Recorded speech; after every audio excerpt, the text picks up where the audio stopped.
একদিন গাউসে পাক আব্দুল কাদের জিলানীর দরবারে একটা নেশাখোর নেশা করার জন্য টাকা পয়সা না পায়া এ চুরি কইরা কইরা তার সংসার চালায়, সে আবার নেশা করে।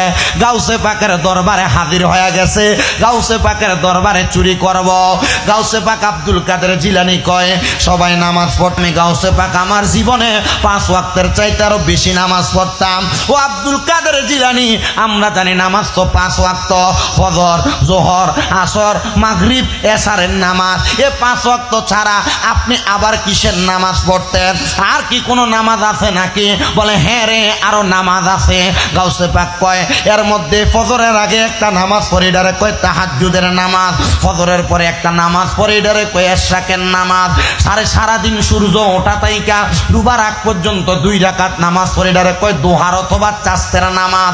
মাগরিবের নামাজের পরে একটা নামাজ পড়ে, এই নামাজের নাম হলো আওয়াবিনের নামাজ। এমন আরো অনেক নামাজ আছে। একটা নামাজ আছে যেই নামাজের নাম সলাতুল ইস্তেসকা, যে নামাজ পড়ে আল্লাহর কাছে কিছু চাইলে দোয়া কবুল হয়। একটা নামাজ আছে সলাতুল ইস্তেসকা, মেঘ না হইলে, বৃষ্টি না হইলে আল্লাহর কাছে ইস্তেসকার নামাজ পড়ে দোয়া করলে মেঘ বৃষ্টি হয়। আর একটা নামাজ আছে সলাতুল হাজতের নামাজ। ওই সলাতুল হাজতের নামাজ পড়া যদি আপনার কোনো হাজত থাকে আল্লাহর কাছে প্রকাশ করলে আল্লাহ তা পূরণ করে দেয়। আর একটা নামাজ আছে, ওই নামাজের নাম সলাতুল খায়রের নামাজ, 100 রাকাত। ওই নামাজ যদি পড়া আল্লাহর কাছে দোয়া করেন আল্লাহ দোয়া কবুল করবে। আর একটা নামাজ আছে যেই নামাজটার নাম হলো সলাতুল তাসবির নামাজ। ওই নামাজটা জীবনে একবার, যদি পারেন বছরে একবার, যদি পারেন মাসে একবার, যদি পারেন সপ্তাহে একবার, যদি পারেন দৈনিক একবার পড়বেন। বলে হুজুর কেন? আল্লাহর নবীজির চাচারে বলছে এই নামাজ আদায় করলে আমার আল্লাহ তাআলা তার মনের সব আশা পূরণ করে দেয়। আর মোহাব্বতে কন্যা সুবহানাল্লাহ। গাউসে পাক কয় 5 ওয়াক্ত নামাজ ছাড়া আরো 13টা নামাজ আমি নিজে পড়তাম দৈনিক। মারহাবা। গাউসে পাক আব্দুল কাদের জিলানী কয়, আমার কখনো ফজরের এশারের নামাজ তাইকা ফজরের আগে ওযু ভাঙতো না। মাঝে মাঝে যদি হইতো তো একদিন আমার এশারের নামাজের ওযুটা তাহাজ্জুদের ওয়াক্তে ভাঙ্গা গেছে। এটা ডাক দিয়া কয়, আমার যখন ওযু ভাঙছে, ওযু ভাঙ্গার সাথে সাথে গাউসে পাক আব্দুল কাদের জিলানীর ওযু ভাঙ্গার সাথে সাথে উনি কয় আমি ওযু করার জন্য বের হয়ে গেছি। এমন টাইমে আমার ঘরের মধ্যে একটা চোর ঢুকছে চুরি করার জন্য। আমি ওযু কইরা, আমার গাউসে পাক কয় আমি ওযু কইরা আমার ঘরে ঢুকবো। এমন টাইমে ওই চোর কয় আব্দুল কাদের জিলানীর ঘরে কিছু পাইলাম না, না পাইয়া বের হইয়া যাইতেছি। এমন টাইমে আব্দুল কাদের জিলানী আমার সামনে, আমি ওনার সামনে। উনি আমারে জিগায়, কে রে যুবক, কি তোমার পরিচয়? আমি কইলাম ও আব্দুল কাদের জিলানী, আমি আপনার কাছে আসছি, খবর পাইলাম আপনি নাকি মুরিদ করান। হুজুর আপনি মুরিদ করাইলে, বায়াতে রাসূল গ্রহণ করলে মানুষ নাকি মুক্তি পায়, আল্লাহর কাছে মাপ পায়। হুজুর আমি আপনার কাছে আসছি, আপনি আমার মুরিদ করাইবার জন্য। বলে আসছো তো ঠিক আছে, তো যাও কোথায়? গাউসে পাক এই প্রশ্ন করার সাথে সাথে কয় হুজুর মুরিদ হওয়ার জন্য আসছি, আজকে দেখা গেলাম আরেকদিনে মুরিদ হমু। গাউসে পাক ডাক দিয়া কয় বাবা, মানুষের হায়াত বেশি দিন থাকে না। আব্বারে এখান থেকে যাইয়া যে তুমি ফিরে আসবা এটার গ্যারান্টি তো তুমি দিতে পারতা না। যদি গ্যারান্টি দিতে পারো তাইলে তুমি এখান থেকে যাও, নসে তোমার যাওন নাই। আরে ধরা তো খাইলাম। গাউসে পাক ডাক দিয়া কয় বাবা, এখান থেকে যাওয়ার পরে ফিরে আসতে পারবা এটার গ্যারান্টি যদি দিতে পারো তাইলে যাও। ডাক দিয়া কয় হুজুর ঠিক আছে মাইনা নিলাম, হুজুর তাইলে আমারে মুরিদ করান। বলে তোর যেই লেবাস, যে সুরুত, এই লেবাস দিয়ে মুরিদ করান যাইতো না। হুজুর কি করা লাগবে? বলে তোমার এই পোশাক আশাক গুলো পরিবর্তন করো। হুজুর ঠিক আছে পরিবর্তন করলাম। গাউসে পাক তার লম্বা একটা পাঞ্জাবি দিতে হাদিয়া। মারহাবা কয় না?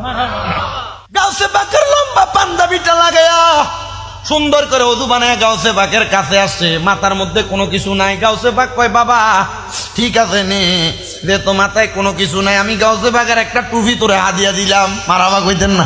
গাউসে পাক আব্দুল কাদের জিলানী এই টুপি এবং পাঞ্জাবি হাদিয়া দেওয়ার সাথে সাথে গাউসে পাক আব্দুল কাদের জিলানী তারে সুন্দর পাঞ্জাবি পরায়াম, মাথায় টুপি লাগায়াম। গাউসে পাক কয় বাবা ওযু করছো? বলে হাম। বলে আবার তোমার ডান হাতটা বাড়াও। বলে হুজুর বাড়াইলাম। গাউসে পাকের হাতটা এবার ওটার সাথে ধইরা কয় বাবা তুমি আমার কাছে মুরিদ হও। আপনার যারা মুরিদ হয়েছেন একটু স্মরণ করেন, মুরিদ হওয়ার মানে শুধু ফিসাবের হাতে হাত ধরা না। মুরিদ হওয়ার মানে হইল ওয়াদাবদ্ধ হওয়া, প্রতিশ্রুতিবদ্ধ হওয়া।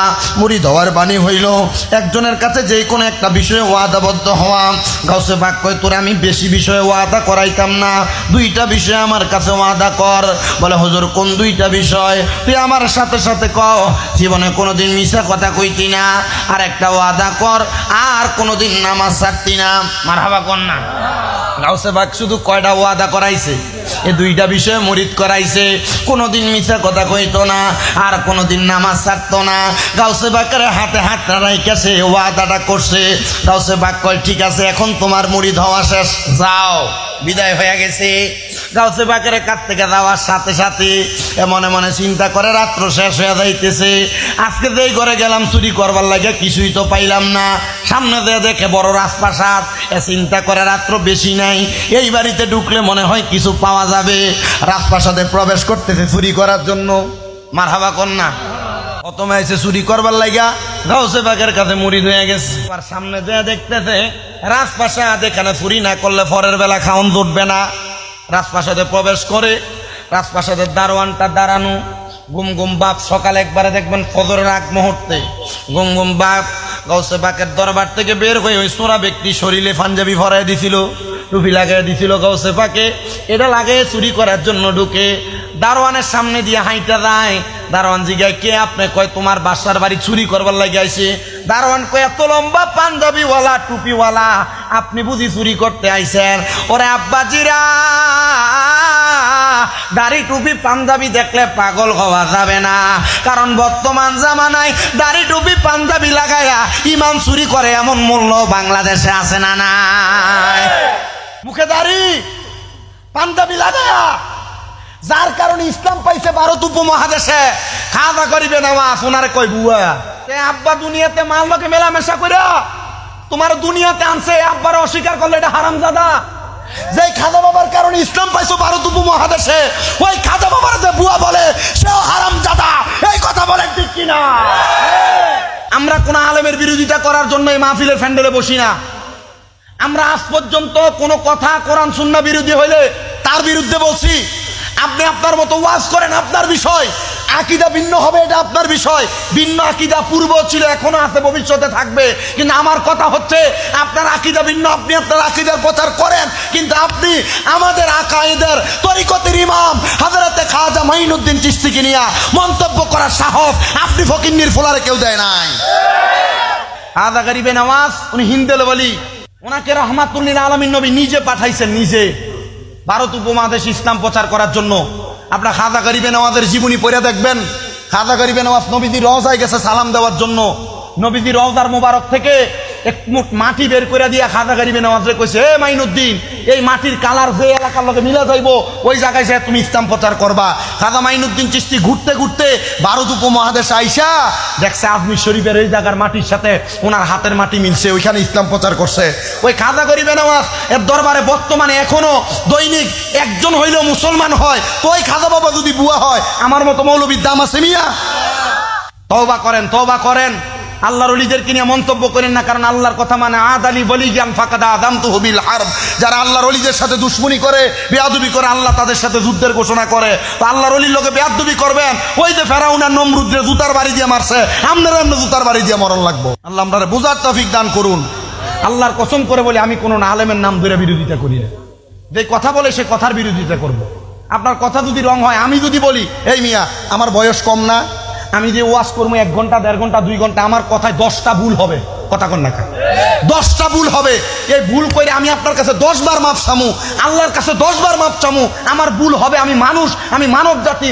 আল্লাহ নিজে কইছে ইন্নাল ইনসানা লাফি খুস, নিশ্চয় মানব জাতি, নিশ্চয় মানুষ ক্ষতিগ্রস্ত। তা আমার ভুল হবে নাকি মানুষের ভুল, অন্য কেউ ভুল হবে? আমি 10 বার ভুল করমু, ভুল শুধরামু। যেই ব্যক্তি খাজা বাবারে বুয়া কইছে, আমার কথা হচ্ছে আপনারা আমার বিরোধিতা করার দরকার নাই, আপনারা বাজে বলার দরকার নাই। তওবা করেন, আল্লাহর কাছে মাপ চান, তওবাকারীর আল্লাহ পছন্দ করে। কথা কন না ঠিক কিনা? আল্লাহ আমাদের বোঝার তৌফিক দান করুন, আমিন বলেন মিয়া ভাই। দাড়ি টুপি পাঞ্জাবি পাগড়ি লাগায়া ইমান চুরি করেনি? দাড়ি টুপি পাঞ্জাবি পাগড়ি লাগায়া সুন্দর মতো করে মানুষের সম্পদ চুরি করে, জমি জামা ফু চুরি করে। ফেসবুকে মনে হয় এই রোজার 2-3 দিন আগে দিয়ে আমি দেখছি এক বেড়া সুন্দর মাথার ভিতরে টুপি লম্বা সৌদি আরবের তুফ পাঞ্জাবি লাগাইয়া হাতের ভিতর তসবি গনে লা ইলাহা ইল্লাল্লাহ লা ইলাহা ইল্লাল্লাহ লা ইলাহা ইল্লাল্লাহ খেতের ভারে যাইয়া লাগাইয়া খেতের লাইল ধরে লা ইলাহা ইল্লাল্লাহ লা ইলাহা ইল্লাল্লাহ কইয়া খেতের আইল কুবাই। আচ্ছা এ লা ইলাহা ইল্লাল্লাহ যে তার মুখ দিয়া কইছে লাভ হইছেনি? লাভ হইছেনি? তো কোনো লাভ তো নাই। পরের হক মাইরা লা ইলাহা ইল্লাল্লাহ জিকির কইরা কোনো লাভ নাই। আমি হুজুর, আমার কোনো দাম নাই। আমি মৌলবী, আমার কোনো দাম নাই। আমার থেকে বড় হুজুর কোনো দাম নাই। লা ইলাহা ইল্লাল্লাহ জফার আগে পরের হক খাওয়া বন্ধ করা লাগবো। জিগায় দারোয়ান, এই কে তুমি কই যাও? তোমার বাসার বাড়িতে চুরি করতে যাই। দারোয়ান কয় এত সুন্দর পাঞ্জাবি লাগে চুরি করবো? বিশ্বাস হয় না। চুরি করতে বাসার ঘরে গেছে, সবাই ঘুমাই। পুরা বাড়ির রাজপ্রাসাদের মাল সম্পদ একটা বস্তাত পড়ছে। চারিদিক দিয়ে আজান পড়ছে, চিন্তা করছে আজান যেহেতু পড়ে গেছে, এখন আপনি বাইরে হমুক এমনি মানুষ থাকবো বাইরে বাইরে। এ মালগুলা সব নিয়ে রাখছে। রাইকা চিন্তা করে একটু অবসর হই, মানুষ বের হওয়া শেষ হোক, এরপরে আমি বের হমু। বাসার বাড়িতে গেছে, এবার তার ব্রেনটা কেমন জানি ঘুরে গেছে। মালগুলো এক সাইডে রাইখা, পাঞ্জাবিও আছে টুপিও আছে, আব্দুল কাদের জিলানির কাছে কই আইছে, এ বাবা মনে রাখবি রে, মনে রাখবি, যদি তুই আমার কাছে মুড়ি দেওয়ার পর থেকে নামাজ পড়ো তার মিশা কথা না কস, তাইলে তোরে যেই কোনো সময় আল্লাহ তাআলা বাঁচাইবো। একই চুরি করতে আসি, আজান পড়ে গেছে, কোন সময় ধরা খায়া যায়। মালগুলা রাইখা আল্লাহু আকবার কইয়া নিয়ত করে লাইছে। নামাজি না চোর? আল্লাহু আকবার কইয়া নিয়ত করছেন। গাউসে পাক আব্দুল কাদের জিলানির ওই মুরিদ নিয়ত করার সাথে সাথে বাদশা মানুষ, এখনের নেতার আগের নেতা এক না। আগের নেতারা নামাজিয়া ছিল, আর এখনের নেতারা ধর্মরে ফুজি বানায় নেতাগিরি দেখায়। কয় না কা ধর্মরে ফুজি বানায় নেতাগিরি দেখায়। আমি এবার ওই গাউসে পাক বড় পীর আব্দুল কাদের জিলানি, ওনার মুখের এমন লুৎফ ছিল, ওনার মুখের এমন পাওয়ার ছিল। গাউসে পাক আব্দুল কাদের জিলানি কয় জগতের মানুষে, আমি আব্দুল কাদের জিলানি আমার নিজের কোনো ক্ষমতায় কথা বলতাম না।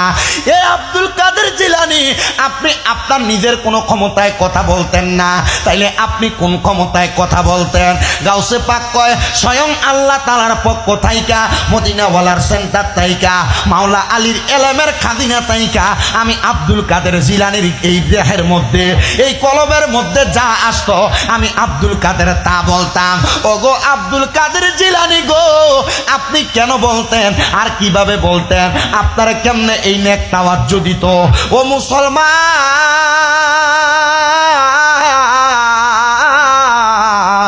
ও নবীর উম্মতের দলেরা, গাউসে পাক কেমনে নবীর নেক তাওয়াজ্জ পাইতো, হযরত মাওলা আলীর নেক তাওয়াজ্জ পাইতো, একটু শোনেন। গাউসে পাকের একটা লিখিত কিতাব আছে, যেই কিতাবের নাম হলো আল ফায়জুর রাব্বানী ওয়াল ফাতহুর রাব্বানী। ওই কিতাবের মধ্যে গাউসে পাকের জীবনীর 100টা ওয়াজের লেখা বর্ণনা আছে। আমার ঘরে এই কিতাবটা এখনো আছে। ওই কিতাব পড়তে যায় দেখলাম আমার গাউসে পাক আব্দুল কাদের জিলানি কয়, আমি মানুষকে নসিহত করতাম, এমন অনেক নসিহতের মাঠের মধ্যে আমি যখন কথা বলতাম, আমি দেখতাম কবরের ভয়ের কথা শুই না, হাসরের ভয়ের কথা শুই না, মিজানের পাল্লার কথা শুই না, জাহান্নামের ভয়ঙ্কর আযাবের কথা শুই না গো। আমি আব্দুল কাদেরের মজলিসের মধ্যে হাজার হাজার শত শত মানুষ বেহুশ হইয়া পড়ে যাইতো। ও আব্দুল কাদের জিলানি, আপনার কাছে কেমন লাগতো? বলে আমি বড় অবাক হইয়া যাইতাম। যারা বেহুশ হইয়া যাইতো তারা 5 ওয়াক্ত নামাজি, যারা বেহুশ হইয়া যাইতো তারা কোনোদিন পরের হক মাইরা খায় নাই, যারা বেহুশ হইয়া যাইতো তারা কোনোদিন মানুষের উপর অত্যাচার করে নাই, যারা বেহুশ হইয়া যাইতো তারা আল্লাহরে বড় ভয় করত, তারা ছিল বড় তাকওয়াবান। আমার মুসলমান ইমানদারেরা, আমি তাকওয়াবান হওয়ার কথা বলছি। তাকওয়াবান যে হয়তে পরের হক মাইরা খায় না, তাকওয়াবান যে হয়তে কোনোদিন সুদ খায় না। হুজুর গাউসে পাক আব্দুল কাদের জিলানি ডাক দিয়া কয়, ও আমার ভক্তবিন্দুরা, আমি তাদেরকে প্রশ্ন করলাম তোমরা কেন বেহুশ হয়ে যাও? তারা ডাক দিয়া কয়, আব্দুল কাদের জিলানি, আপনি যেই কবরের আযাবের কথা কন, আপনি যে বলেন বলেন কবরের মাটি মানুষের চাপ দিয়া মানুষের পাঁজরের হাড্ডিগুলা ভাঙ্গা ফেলবে। আপনি যে বলেন কবরের মধ্যে বিচ্ছুগুলা কামড়াইবো, আপনি যে বলেন কবরের মধ্যে বড় শাস্তি দেওয়া হবে। ও গো আব্দুল কাদের জিলানী, এগুলা শোনার পর আমাদের কাছে বড় খারাপ লাগে। আমরা চিন্তা করি আমাদের ইন্তেকালের পরে আমরা কবরে কেমনে এই আযাব সহ্য করব। বলে তোমরা তো নামাজ পড়ো, তোমরা তো ইবাদত করো, তোমরা কি জানো যারা কোনোদিন মানুষের সাথে খারাপ ব্যবহার করে নাই, অসৎ আচরণ করে নাই, পরের জমি জমা দখল করে নাই, হারাম খাবার খায় নাই, আমার আল্লাহ তাআলা তাদেরকে জান্নাতে বড় সুন্দর রাখবে, এমন মজার খানা দিব, ওয়ালাহমি তৈরিন ফাকির গোস্ত দিয়া তার জান্নাতি মেহমানদারি করাইব। হায়রে ও ডুমুনিয়ার বাবারা, গাউসে পাক বয়ান করে, মানুষ গাউসে পাকের বয়ান শুনে বেহুশ হয়ে সান্ত্বনা নেয়। এবার হঠাৎ গাউসে পাক বয়ান করতেছে, গাউসে পাক ওনার মাদ্রিসের মধ্যে হঠাৎ করে উনি বয়ানের মাঝখান দিয়া আটকায়া আটকায়া কথা বলতেছে, আটকায়া আটকায়া কথা বলতেছে, আটকায়া আটকায়া কথা বলতেছে। সব মানুষ অবাক হয়ে গেছে। এই আব্দুল কাদের জিলানী, আপনি তো অবাইভাবে আটকানোর কথা না, আপনি তো অলি দিগের সম্রাট, আপনি তো অলিদের বাদশাহ, আপনি কেন আটকায়া যান? গাউসে পাক কোনো কথা বলে না, যতবার বয়ান করতে লাগে ততবারই আটকায়া যায়। আব্দুল কাদের জিলানী কয় আমি আমার আটকানের কারণ বুঝলাম না। হঠাৎ করে আমি দেখলাম রে বয়ানের মানুষের মাঝখান থেকে কে জানি একজন দাঁড়ায় গেছে। দাঁড়ায়া আমি আব্দুল কাদের জিলানীর সামনে চলে আসছে, আইসা ডাক দিয়া কয় আব্দুল কাদের জিলানী একটু আপনি আপনার মুখটারে হা করেন, জিহ্বাটারে বাহির করেন। আব্দুল কাদের জিলানীকে আমি হা করলাম, জিহ্বাটারে বাহির করলাম। উনি আমার জিহ্বাটার মধ্যে মুখের মধ্যে ওনার মুখটাকে একটু থুতু নিক্ষেপ করলেন, আমার কাছে ভালো লাগছে। আমি বললাম আরেকবার থুতু নিক্ষেপ করেন, আমার কাছে ভালো লাগছে। আমি বললাম আরেকবার নিক্ষেপ করেন। এমন ভাবে দিতে দিতে আমার মুখের মধ্যে 6 বার থুতু দিয়া দিছে। আমার আটকানো বন্ধ হয়ে গেছে। আমি আবার ওয়াজ করা শুরু করলাম, ও আব্দুল কাদের জিলানী গো, আপনারা কে এমন ভাবে থুতু দিল? উনি কয় আমার রাহমাতুল লিল আলামিন নবীজি আল্লাহর কুদরতি ভাবে আমি আব্দুল কাদেরের মুখের মধ্যে থুতু দিয়া দিছে। নবীজির থুতু মুবারকের এমন পাওয়ার রে, নবীজির থুতু মুবারকের এমন পাওয়ার, ওই পাওয়ারে আমার বন্ধ হওয়া জবানটা আবার খুলে গেছে। আমি ওয়াজ করা শুরু করলাম। এবার বলেন রহমতের নবীর থুতু মুবারকের পাওয়ার আছে না নাই? কিন্তু না রে না, নবীজির যারা সাতটা পাক্কা উম্মত, নবীজির যারা আশেক তাদেরকে ফিরাইতে পারে না। বলে হুজুর কেন পারে না গো? কারণ তারা আবেগ নিয়ে যায়, নবীজিরে দেখার জন্য আবেগ নিয়ে যায়। আমি নবীজির রওজার সামনে দিয়া যখন যাই, আমি শুধু নবীজির রওজা মুবারকের সোনালী জালিটা দেখা দেখা বলছি ইয়া রাসূলুল্লাহ, আপনি নবী এই জায়গার মধ্যে শোয়ার কারণে সারা বিশ্ব থেকে মুসলমানরা দলে দলে আপনার কাছে আগমন করে। নবী গো, আপনি যদি এখনো পর্যন্ত আমরা সচক্ষে দেখতে পারতাম, আমার মনে হয় কোনো মুসলমান তাদের বাড়ি ঘরে থাকতো না, তারা আপনি নবীরে দেখার জন্য দৌড়াইয়া দৌড়াইয়া চলে আসতো। আমি আমার নবীজির রওজার সামনে দাঁড়াইয়া দাঁড়াইয়া কইলাম ইয়া রাসূলুল্লাহ, ইয়া হাবিবাল্লাহ, নবী গো, আমার মনে বড় একটা স্বপ্ন ছিল, আপনি নবীজির রওজা মুবারক আমি মরার আগে একবার হলেও সালাম দিতাম গো নবী। ও নবী, আপনার রওজা মুবারক দেইখা আমার মনের মধ্যে একটা আশা, একটা আকাঙ্ক্ষা, আপনি নবী রওজা দেখতে এত সুন্দর, না জানি আপনি নবী রওজা দেখতে যে এত সুন্দর, আপনি নবী কত সুন্দর। ইয়া রাসূলুল্লাহ, এখন আমার মনের মধ্যে আরেকটা আশা জাগছে গো নবী, আমার মরণের আগে একবার হইল আপনি নবীরে আমি দেখতাম, আপনি নবীরে দেখতাম গো নবী গো। কারণ আপনি নবীরে দেখলে জাহান্নামের আগুন হারাম হইয়া যায়, কিন্তু আপনার রোজা জিয়ারত করলে উম্মতের লাভ হয়। আপনি না বলছেন মান যারা কবরি ওয়াজাবাত লাহু শাফাআতি ইয়াউমাল কিয়ামা, যেই ব্যক্তি নবীর রওজা জিয়ারত করবে তার জন্য সুপারিশ করা আপনি নবীর জন্য আবশ্যক হয়ে যায়। ও নবী গো, আপনি নবী তো আমাদের জন্য সুপারিশ করবেন। আপনি নবী রওজা মুবারক যে এখন দেখা চইলা যাব গো নবীজি, আর কোনোদিন আপনি নবী রওজা আমি দেখতে পারবো নি।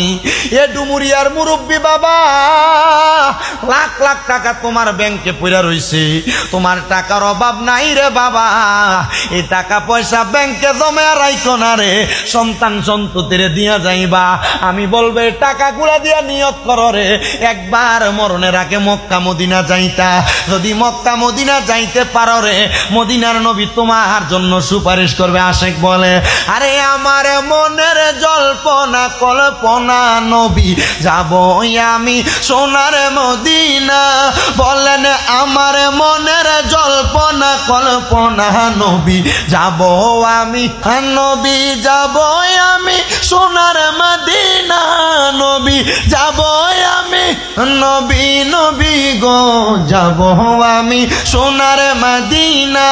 হাইরে আমার মনের জল্পনা কল্পনা নবী যাব আমি সোনার নবী। মনটাই আমার অনেক খুশি, তোমায় আমি ভালোবাসি। মনটাই আমার অনেক খুশি, তোমায় আমি ভালোবেসে তৃপ্তি মিঠে না। নবী ভালোবেসে নবী না গো যাব আমি সোনার মদিনা। বলেন আমার মনের জল্পনা কল্পনা নবী যাব আমি। বলেন আমার মনের জল্পনা কল্পনা নবী যাব। ওই গাউসে পাক আব্দুল কাদের জিলানী কয়, নবীজির থুতু মুবারকের পাওয়ার আমার লাগছে। আমি বক্তব্য দেই, এমন টাইমে আমি আব্দুল কাদের জিলানীর দরবারে এক উট বোঝাই করা মাল নিয়া একটা আগন্তুক ব্যবসায়ী আমার সামনে দিয়া যায়। উনি আমার চেহারার দিকে বারবার তাকায়। এই যে আমরা বয়ান করি, রাস্তা দিয়া যায়, একজন ব্যক্তি গাউসে পাকের চেহারার দিকে তাকায়। বলে, কেন গো আব্দুল কাদের জিলানীর দিকে তাকাও? বলে, আব্দুল কাদের জিলানীর চেহারার মধ্যে একটা নূরানি ভাব আছে। মনে রাখবারে বাবা, আল্লাহর ওলিদের চেহারার মধ্যে নূরানি ভাব থাকবে, নূরানি পাওয়ার থাকবে। বলে, হুজুর কেন? কারণ আল্লাহর ওলিরা ইবাদত করতে করতে ওনাদের চেহারার মধ্যে একটা নূরানি সুরত আমার আল্লাহ দান করে। ইবনে মাজাহ শরীফের একটা হাদিস শরীফ পড়া দেখলাম, আল্লাহর নবী কয়, শুনো, যদি আল্লাহর স্মরণ করতে চাও, ইদারু উযুকির আল্লাহ ওয়াজ্জা ওয়াজাল্লাহ, এমন ব্যক্তির চেহারার দিকে তাকাও যার চেহারার দিকে তাকাইলে আল্লাহর কথা মনে হয়। সে ডাক দিয়া কয়, গো আব্দুল কাদের জিলানী, আপনার দিকে তাকাইলে আমার আল্লাহর কথা মনে হয়, এই জন্য আমি আপনার দিকে তাকাই। কয়, ঠিক আছে, আমার সামনে আসো। আব্দুল কাদের জিলানীর সামনে আসছে। আব্দুল কাদের জিলানী বয়ান করে, ওনার সামনে দাঁড়ায়া দাঁড়ায়া অনেক মানুষ বয়ান শোনে, বৈশা বয়ান শোনে। কেউ কথা বলে, কেউ কান্দে, কেউ বেহুশ হয়ে যায়। হঠাৎ করে এত মানুষের ভিড় দিয়া উনি বলতেছেন, আমি ব্যবসায়িক মানুষ, বণিক মানুষ, আব্দুল কাদের জিলানীর সামনে থেকে উঠতে আমার মনে চায় না। এবার হঠাৎ করে আমি তারা বললাম, ও আমার এলাকার মানুষেরা, শোনো গো, আমাদের সামনে যিনি বসে আছেন উনি দূরে থেকে আগন্তুক একজন মেহমান। উনি তোমাদের কাছে এখান থেকে ওঠার কথা দুঃসাহস করতে পারতেছে না, মানে বলতেছে না। মাঝখানে বসে আছে, কেমনে উঠে যাবে? ওনার একটু হাজত হয়েছে, উনি আমার সামনে একটু বসে আছে, ওনার হাজতের ব্যবস্থা করে দিব, তোমরা কেউ উঠবা না। সে ডাক দিয়ে কই, হুজুর কেউ যদি না উঠে আমি এখান থেকে কেমনে হাজত খানায় যাব? বলে, তোমরা আমার সাথে একটু ধ্যান করো, মুরাকাবা করো। কি করো? আব্বাজিরে, এখানে অনেকে আছেন, আমি জানি এই কচুয়ার এলাকার মানুষ সবাই বেশিরভাগই তরিকাপন্থী মানুষ। যে কোনো আল্লাহর ওলিদের হাতে হাত রেখে আপনারা বায়াত গ্রহণ করেছেন। ও বন্ধুরে, উনি ডাক দিয়া কয়, বাবা তরিকা গ্রহণ যেহেতু করছো, মুরাকাবার হালত বুঝনি না? বলে, হুজুর মুরিদি হইছি, নামের কামেন না, মুরিদ হইলেই চলে না, মুরাকাবা একটু শিখা নিবা। মুরাকাবা শিখতে পারলে তুমি তোমার সামনের দিনগুলা কেমনে সুন্দর করে সাজাইবা বুঝতে পারবা। ডাক দিয়া কয় তোমরা আমার সাথে একটু চোখটা বন্ধ করো। সবাই গাউসে পাকের কথা মোতাবেক চোখটা বন্ধ করে ফেললেন, সূরা ফাতিহা পড়লেন, সূরা ইখলাস 3 বার পড়লেন। পইরার সাথে সাথে উনি যখন চোখ বন্ধ করলেন সবাই মুরাকাবার হালতে পইরা সেজদার মধ্যে পড়ে গেছে। গাউসে পাক আব্দুল কাদের জিলানী কয় যেহেতু সেজদার মধ্যে পড়ে গেলা, আসো না এবার আমার কথার একটা জবাব দাও। বলে কি কথা? তোমরা কি তোমাদের দুনিয়া নিয়ে থাকবা না আখেরাত সুন্দর করবা? সবাই কয় হুজুর দুনিয়াতে বাঁচবো কতদিন? বেশি থেকে বেশি হলে 100 বছর বাঁচবো হুজুর, এর চাইতে বেশি বাঁচতে পারবো না হুজুর। তাইলে আমি দুনিয়া সুন্দর করতে চাই না, আখেরাত সুন্দর করতে চাই। ও আব্বুজি আমি জানতে চাই কবরে যখন আপনি যাবেন আপনার মা যাবে না, কবরে যখন আপনি যাবেন আপনার বাবা যাবে না, কবরে যখন আপনি যাবেন আপনার সন্তান যাবে না, কবরে যখন আপনি যাবেন আপনার স্ত্রী যাবে না, বন্ধু বান্ধব কেউ যাবে না, কিন্তু এই কবরের মধ্যে আপনার 2টা জিনিস যাবে, ঈমান আর আমলটা। যদি আপনি আমলটা ঠিক রেখে কবরে যান, ঈমানটা যদি থাকে রহমতের নবীর কোল মুবারকে থাকবেন, আর আমলের কারণে কবর সৌন্দর্য হবে, আপনি ভালো থাকতে পারবেন। গাউসে পাক কয় তাইলে তোমরা কবরের কথা স্মরণ কইরা কইরা কান্না করো। সবাই সেজদার মধ্যে কান্দে, আর যেই ব্যক্তি আগন্তুক ওনার একটু হাজত, বুঝেন তো হাজত চাপ দিছে, দেওয়ার কারণে সেই ব্যক্তিরে তাদের মাঝখান দিয়া যাইতে দেয় না। গাউসে পাক ওনার ঘাট থাইকা ওনার চাদরটা নিয়া তার মাথার উপরে চড়াইয়া দিছে, দিয়া ডাক দিয়া কয় বাবা তুমি আবার আমি গাউসে পাকের নামটা স্মরণ করো। গাউসে পাক আব্দুল কাদের নামটা জিলানির নামটা স্মরণ করতেছে, করতে করতে গাউসে পাক কয় আব্বুজি এবার তুমি তোমার মাথার কাপড় সরাও। সে ডাক দিয়া কয় আব্দুল কাদের জিলানির দরবারে থাইকা ইয়া গাউসে পাক, ইয়া গাউসে পাক বইলা বইলা আমি ডাকছি। আমি আমার মাথা থেকে কাপড় সরাইয়া দেখে আমি একটা নদীর পারে হাজির হয়ে গেছি। মারহাবা কন্যা, আস্তে কইছেন মারহাবা, আর জোরে কন্যা মারহাবা। সময় নষ্ট করে লাভ নাই, তাকবীর আরো দিতে পারবা, সময় তুমি এক লগে দিয়া লাইও। আমার বাবারা বন্ধুরা ও মুসলমানেরা, এবার গাউসে পাক আব্দুল কাদের জিলানী ডাক দিয়া কয় আমি তারে যখন পাঠাইলাম সে আমি গাউসে পাকের দরবারে বসার সময় আমার হাতে একটা তাসবিহ ছিল, ওই তাসবিহ আমার হাতে, আমি নদীর পাড়ে, তা আমার তো হাজতে চাপ দিছে, আমি তাসবিহটা গাছের সাথে ঝুলাইয়া আব্দুল কাদের জিলানীর দরবার থেকে যখন নদীর পাড়ে আসলাম, আমি আবার সেই জায়গার মধ্যে থাইকাম আমি আমার হাজত ছাড়লাম। গাউসে পাক আমারে বলছে আবার যদি আমার কাছে আসতে মনে চাই এই চাদর মাথার মধ্যে দিয়া গাউসে পাক স্মরণ করবা। আমি স্মরণ করতে লাগলাম, স্মরণ করলাম, সাথে সাথে আমি আবার কাপড় উঠে দেখলাম গাউসে পাকের দরবারে। আমি বড় অবাক হয়ে গেলাম রে, আব্দুল কাদের জিলানীর মতো এত বড় আল্লাহর ওলি আমি আমার জীবনে দেখি নাই। যেহেতু আমি ওনার কাছ থেকে যাই আবার ওনার কাছে হাজির হয়ে গেছি, এবার গাউসে পাককে বললাম হুজুর আপনার নসিহত আমারে তাসির করেছে, হুজুর আপনার ওয়াজে আমি হেদায়েত হইছি, হুজুর আপনি আমারে আরো কিছু নসিহত করেন। হুজুর কয় তোরে আমি নসিহত করলাম, যা রে বাবা যা, এখন থেকে নামাজটা ঠিক মতো আদায় করবি, এখন থেকে কোনোদিন মিথ্যা কথা বলবি না। হুজুর ঠিক আছে। আমার মুসলমান ইমানদার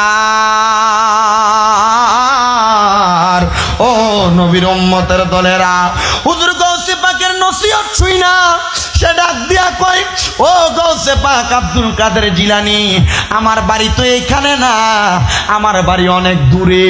হুজুর গো আমার মনে চায় আমি প্রত্যেক দিন আপনার ওয়াজ শুনতাম, হুজুর আমার মনে চায় আমি সব সময় আপনার বয়ান শুনতাম। হুজুর কয় ঠিক আছে, যেহেতু মনে চায় প্রত্যেক দিন তুমি আমার বয়ান শুনতে পারবা। হুজুর আমার বাড়ি তো দূরে, আমি কেমনে আপনার বয়ান শুনবো? হুজুর কয় বাবা রে মনে রাখবা, মনে রাখবা আমার দুনিয়ার গলার জোর স্বাভাবিক জোর, কিন্তু আমি গাউসে পাকের বেলায়েতের পাওয়ারটা কিন্তু একটু বড়, বেলায়েতের পাওয়ারটা, বেলায়েতের শক্তিটা বেশি। আপনারা কোন আব্দুল কাদের জিলানী না, শুধু যত আল্লাহর ওলি আছে, আল্লাহর বন্ধু আছে, তাদের বেলায়েতি পাওয়ার আছে না নাই? এই জন্য তো আসে কয় ওলিদের ওলি যিনি গাউসুল আজম জিলানী, ওলিদের ওলি যিনি জিলানী, বাগদাদে জন্ম কুতুবে রাব্বানী, বলেন বাগদাদে জন্ম কুতুবে বংশ তোমার হাসান হুসাইনি, তুমি হইলা মা ফাতেমার নয়নের মনি। বলেন বংশ তোমার হাসান, আরে তুমি হইলা মা ফাতেমার নয়নের মনি। দয়ার নজর দাও গো আমায় ও গো গাউসে রাব্বানি, দয়ার নজর দাও গো আমায় ও গো গাউসে সামদানি। বাগদাদে জন্ম কুতুবে রাব্বানি, বলেন বাগদাদে জন্ম কুতুবে ওলিদের ওলি যিনি গাউসুল আজম জিলানি। ওলিদের ওলি গাউসুল আজম জিলানি, বাগদাদে জন্ম কুতুবে রাব্বানি। বলেন বাগদাদে জন্ম কুতুবে। তোমার কাঁধে নবীজির কদম, সব অলিদের কাঁধে তুমি গাউসের কদম। বলেন তোমার কাঁধে নবীজির কদম, আইরে সব অলিদের কাঁধে তুমি গাউসের কদম। মুর্দা কলব জিন্দা করো ও গো গাউসে সামদানি, মুর্দা কলব জিন্দা করো ও গো গাউসে সামদানি। বাগদাদে জন্ম কুতুবে রাব্বানি, বলেন বাগদাদে জন্ম কুতুবে। মুসলমান ওই গাউসে পাক আব্দুল কাদের জিলানী ডাক দিয়া কয়, বাবা তোমার বাড়ি কোন জায়গায়? বলে হুজুর আপনার এখান থেকে আরো 600 কিলোমিটার দূরে, 600 মাইল দূরে। বলে যা রে বাবা যা, যখন আমার বয়ানের সময় হয়ে যাবে তোমার বাড়ির পশ্চিম অংশে যাইয়া সুন্দর করে উজু বানাইয়া পাহাড়ের গুহার মধ্যে প্রবেশ কইরা আমি গাউসে পাক আব্দুল কাদের জিলানীরে স্মরণ করবা। হুজুর মানলাম বুঝলাম, আমি আপনারে স্মরণ করব। হুজুর এটার মাধ্যমে কি আমার বাঁচার কোনো উপায় আছে নাকি? বলে হ্যাঁ রে বাবা, সেখানে যাইয়া একটা গোল দাগ কাইটা সেখানে বইসা বইসা আমারে ধ্যান করবা, আমারে স্মরণ করবা, আমারে মোরাকাবার মাধ্যমে ডাকবা। দেখবা আমার আল্লাহ তাআলা কুদরতি ভাবে আমি আব্দুল কাদেরের ওয়াজ শোনায়া দিব। আরে গাউসে পাক ইরাকের বাগদাদে 600 মাইল দূরে থাইকা ভক্তটা কয়, পাহাড়ের গুহার মধ্যে যাইয়া আমি যখন আল্লাহ তাআলার জিকির আজকার কইরা, আল্লাহর কোরআন পইরা, নবীর দুরূদ আদায় কইরা আমি যখন সেজদায় পড়ে থাকি, আমি গাউসে পাক ইরাকে বইসা যা যা বলে আমি আমার 600 মাইল দূরে তা শুনতে পাই। জোরে কন্যা পারবে? ও আব্দুল কাদের জিলানী এই ক্ষমতা কেমনে পাইল? কয় বেলায়েতের পাওয়ার যার শরীরের মধ্যে লাইগা গেছে সে এমনে পায়া যায়। এই জন্য যারা যারা বায়াত হইছেন, যারা যারা মুরিদ হইছেন, আপনারা মনে রাখবেন মুরিদ হওয়ার আগের জীবন আর এখনের জীবন এক না। মুরিদ হওয়ার পর আপনার দাম বাইরা যায়, আপনার সম্মান বাইরা যায়, ইজ্জত বাইরা যায়, বাড়াইয়া দেয় কি আল্লাহ।